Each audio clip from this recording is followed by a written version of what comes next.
خاندان پر مبنی خصلتیں جنہیں مغربی ثقافت میں نسائی کے طور پر دیکھا جاتا ہے، ہندوستان میں صنفی غیر جانبدار اور قدر کی نگاہ سے دیکھا جاتا ہے۔ ہندوستانی خواتین میں روایتی اور جدید دونوں خصلتوں کی قدر کی جاتی ہے، اور جنسی اختلافات بنیادی طور پر مردوں کے لیے زیادہ خود مختاری کے خطوط پر ہیں۔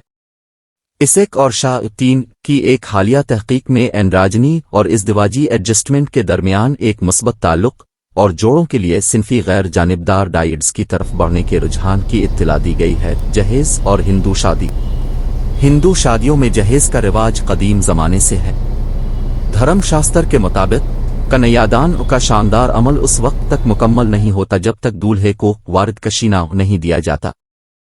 ایک دولہا جسے اس نے خود مدعو کیا ہے اور جو ویدوں میں سیکھا ہوا ہے اور اچھے اخلاق والا ہے، بیٹی کو اس کے والدین، رشتہ داروں اور دوستوں کی طرف سے شادی کے موقع پر دیا جانے والا تحفہ اس کا 70 دھان بنا۔ وارد کشینہ اور 70 دھان دونوں کو پیار سے دیا گیا تھا۔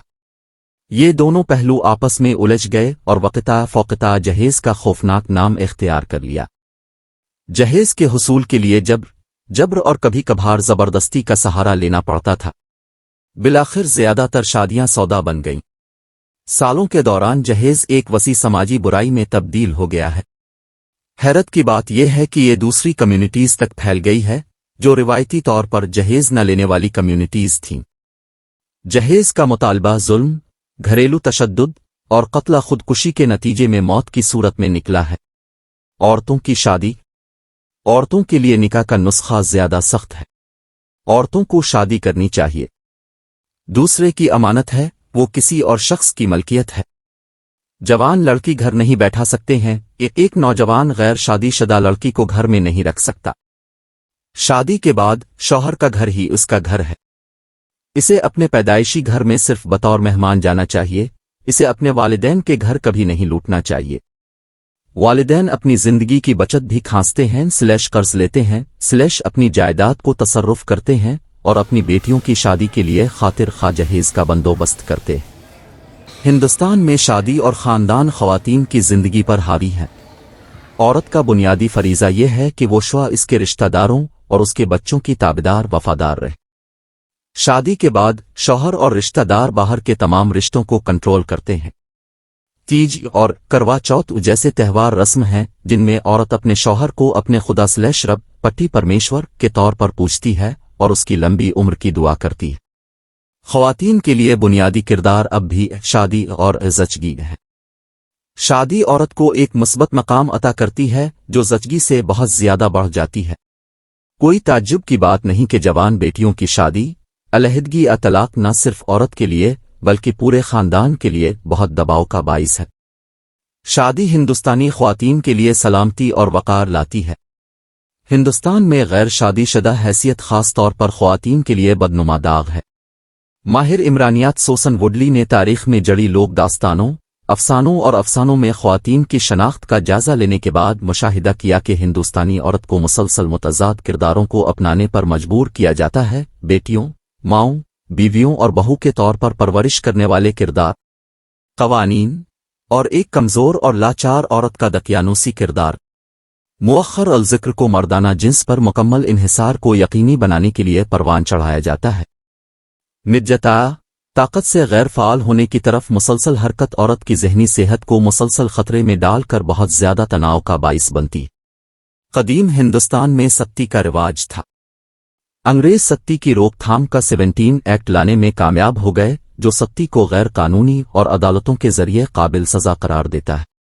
راجا رام موہن رائے، ایشور چندر ودیا ساگر اور وی رامسامی پیریار نے سماجی اصلاح کی راہ ہموار کی۔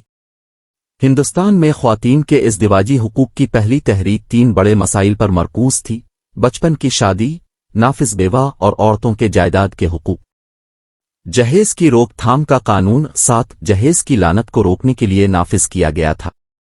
اس کا اطلاق تمام لوگوں پر ہوتا ہے: ہندو، مسلمان، عیسائی، پارسی اور یہودی۔ قانون اس برائی کو روکنے میں ناکام پایا گیا۔ جہیز موت 304(8) کو بعد میں نافذ کیا گیا۔ جہاں عورت کی موت شادی کے 7 سال کے اندر غیر فطری حالات میں ہوئی ہو اور یہ دکھایا گیا ہو کہ اسے اس کے شوہر اس کے رشتہ داروں کی طرف سے جہیز کے مطالبے کے سلسلے میں ظلم و ہراساں کیا گیا ہو تو اسے جہیز کی موت تصور کیا جائے گا۔ شوہر اس کے رشتہ داروں کی وجہ سے سمجھا جاتا ہے۔ شادی کسی فرد کی زندگی کا سب سے بڑا واقعہ ہے اور اپنے ساتھ بہت سی ذمہ داریاں بھی لاتی ہے۔ ذہنی عارضے تو ازدواجی انتشار کا نتیجہ ہو سکتے ہیں، یہ ازدواجی عدم توازن کی وجہ سے ہو سکتے ہیں۔ شکار افراد میں شادی ذہنی صحت کے مسائل کا سبب بن سکتی ہے۔ طلاق کے خواہش مند جوڑوں میں زیادہ اعصابی خصلتوں کے ساتھ اچھی طرح سے ایڈجسٹ شدہ جوڑوں کے مقابلے میں زیادہ نفسیاتی مریض ہوتے ہیں۔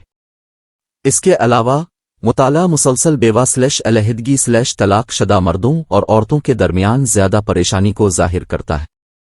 شادی شدہ مردوں کے مقابلے میں شادی شدہ عورتوں میں زیادہ پریشانی اور سنگل مردوں کے مقابلے میں اکیلی عورتوں میں زیادہ پریشانی پائی جاتی ہے۔ شدید ذہنی پریشانی پر ایک اور ڈیسٹی مطالعہ 9 میں یہ بھی پایا گیا کہ گھریلو اور شہری دونوں نمونوں میں گھریلو خواتین میں سب سے زیادہ عام پریشانی پائی گئی۔ کبھی شادی شدہ کو ان لوگوں سے زیادہ تکلیف ہوئی جو کبھی شادی شدہ نہیں تھے۔ شادی کسی فرد کی زندگی کا سب سے بڑا واقعہ ہے اور اپنے ساتھ بہت سی ذمہ داریاں بھی لاتی ہے۔ ذہنی عارضے تو ازدواجی انتشار کا نتیجہ ہو سکتے ہیں، یہ ازدواجی عدم توازن کی وجہ سے ہو سکتے ہیں۔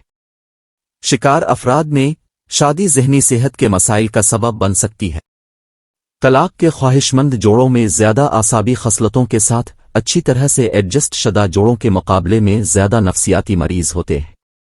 اس کے علاوہ مطالعہ مسلسل بیوہ علیحدگی طلاق شدہ مردوں اور عورتوں کے درمیان زیادہ پریشانی کو ظاہر کرتا ہے۔ شادی شدہ مردوں کے مقابلے میں شادی شدہ عورتوں میں زیادہ پریشانی اور سنگل مردوں کے مقابلے میں اکیلی عورتوں میں زیادہ پریشانی پائی جاتی ہے۔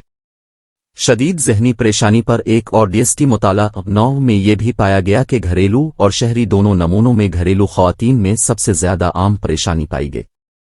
کبھی شادی شدہ کو ان لوگوں سے زیادہ تکلیف ہوئی جو کبھی شادی شدہ نہیں تھے۔ بے چینی کی شکایات۔